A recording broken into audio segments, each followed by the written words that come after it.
نحمدہ ونصلی علی رسولہ الکریم اما بعد اعوذ باللہ من الشیطان الرجیم بسم اللہ الرحمن الرحیم یا ایہا الذین آمنوا کتب علیکم الصیام کما کتب علی الذین من قبلکم لعلکم تتقون۔ اللہ تعالیٰ نے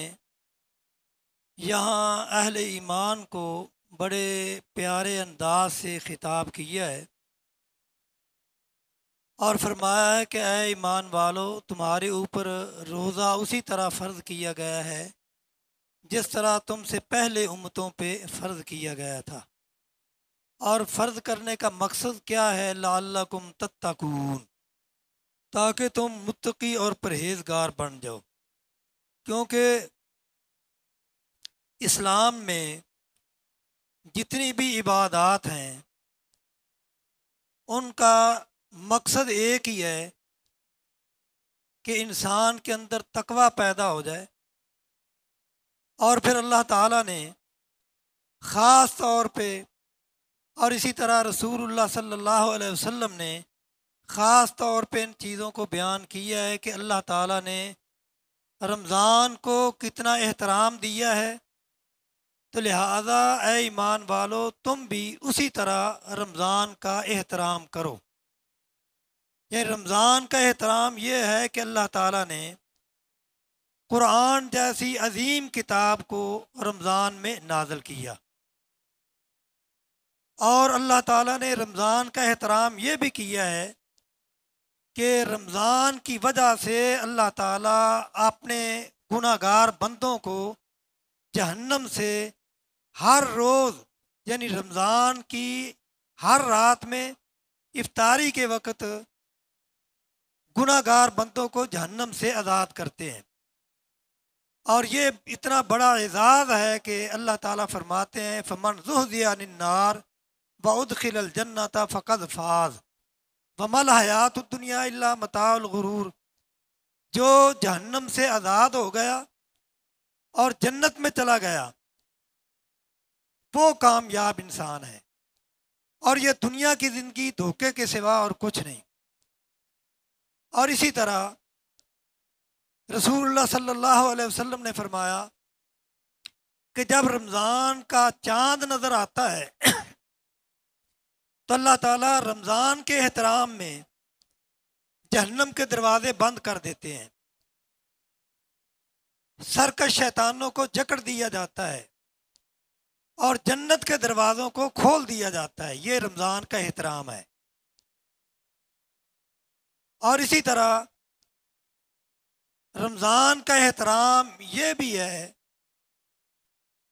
کہ رسول اللہ صلی اللہ علیہ وسلم فرماتے ہیں کہ اللہ تعالیٰ نے اس رمضان میں ایک رات تمہیں ایسی عطا کی ہے، اگر تم اس رات عبادت کر لو تو 1000 مہینے کی عبادت سے بہتر ہے۔ اور پھر رمضان کو یہ اعزاز بھی حاصل ہے کہ اگر کوئی شخص رمضان مبارک میں عمرہ کرتا ہے تو اس عمرے کا ثواب حج کے برابر ملتا ہے۔ تو جب اللہ تعالیٰ نے رمضان کو اس قدر اعزاز بخشا ہے تو اے ایمان والو تمہیں بھی رمضان کا احترام کرنا چاہیے۔ رمضان کا احترام کیا ہے کہ ہمارے اندر تقوی پیدا ہو جائے۔ اور تقوی کسے کہتے ہیں؟ خل الذنوب صغیرہ و کبیرہ ذاک التقیٰ، چھوٹے اور بڑے گناہوں سے بچ جانا، یہی تقوی ہے۔ اور انسان دنیا میں اس طرح زندگی بسر کرے جس طرح ایک خاردار راستے میں چل رہا ہے اور اپنے کپڑوں اور اپنے جسم کو بڑا بچا کے وہاں سے نکلتا ہے۔ تو لہٰذا اس دنیا میں اپنے آپ کو گناہوں سے بچا کے رکھیں۔ اور اسی لیے رسول اللہ نے فرمایا کہ من لم یدع قول الزور والعمل بہ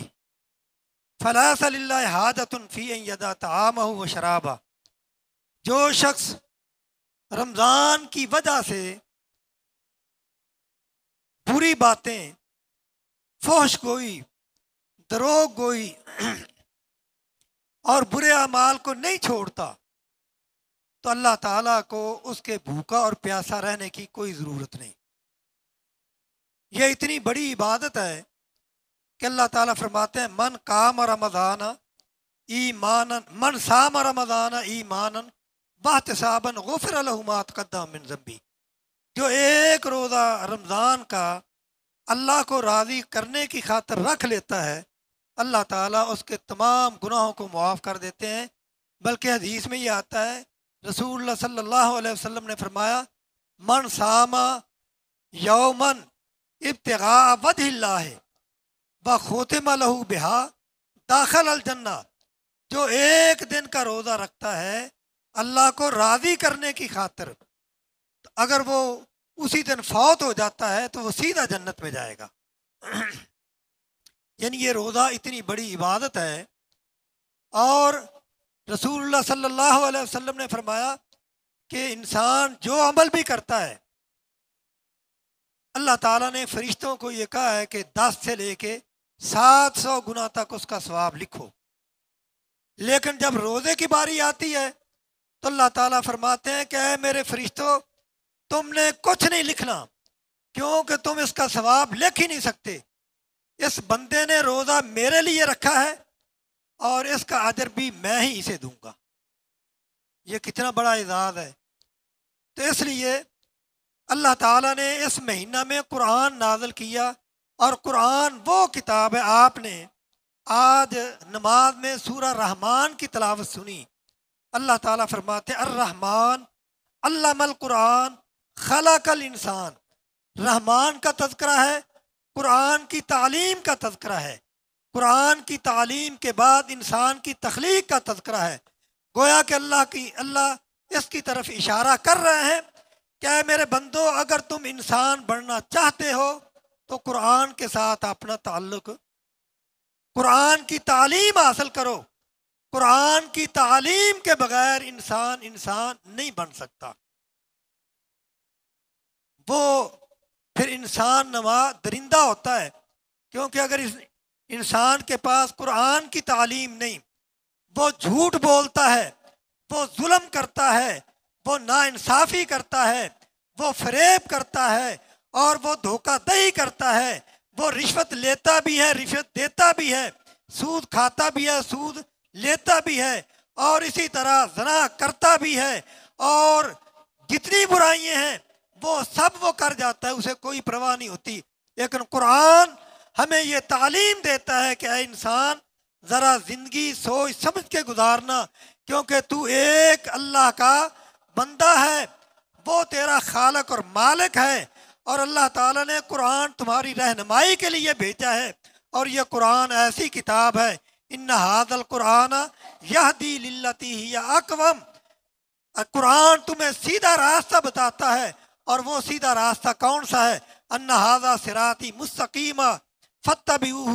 ولا تتبعوا السبل فتفرق بکم، اگر تم نے قرآن کو چھوڑ کے اور راستہ اختیار کیا تو یاد رکھو بھٹک جاؤ گے، جنت کا راستہ چھوڑ جاؤ گے۔ ان فی ذالک لذکری لمن کان لہ قلب او القی السمع وہو شہید، اللہ تعالیٰ فرماتے ہیں کہ یہ قرآن ہر اس انسان کے لیے نصیحت ہے جس کا دل زندہ ہے۔ اگر دل مردہ ہو چکا ہے، جو زمین بندر ہو، شور والی ہو، اس پہ آپ جتنا مرضی ہل چلائیں، جتنا مرضی اچھا بیج وہاں ڈالیں، کوئی فائدہ نہیں ہوگا، آپ کی تمام محنت بیکار جائے گی۔ اگر دل زندہ ہے تو قرآن فائدہ پہنچائے گا، قرآن انسان کو سیدھا راستہ دکھائے گا۔ اور میرے بھائیوں بزرگوں، یاد رکھو کہ قرآن کی تعلیم ہی ایسی تعلیم ہے کہ انسان اس پہ عمل پیرا ہو کے وہ جنت میں جا سکتا ہے، برائیوں سے بچ سکتا ہے۔ قرآن ہمیں اس بات کی تعلیم دیتا ہے کہ سچ بولو، امانت میں خیانت نہ کرو، اپنے ہمسایوں کے ساتھ اچھا سلوک کرو۔ قرآن ہمیں یہ تعلیم دیتا ہے کہ اپنے عزیز و اقارب کے ساتھ قطع کلامی نہ کرو، ان کے ساتھ تعلقات قائم رکھو، اچھا سلوک کرو ایک دوسرے کے ساتھ۔ قرآن ہمیں یہ بھی حکم دیتا ہے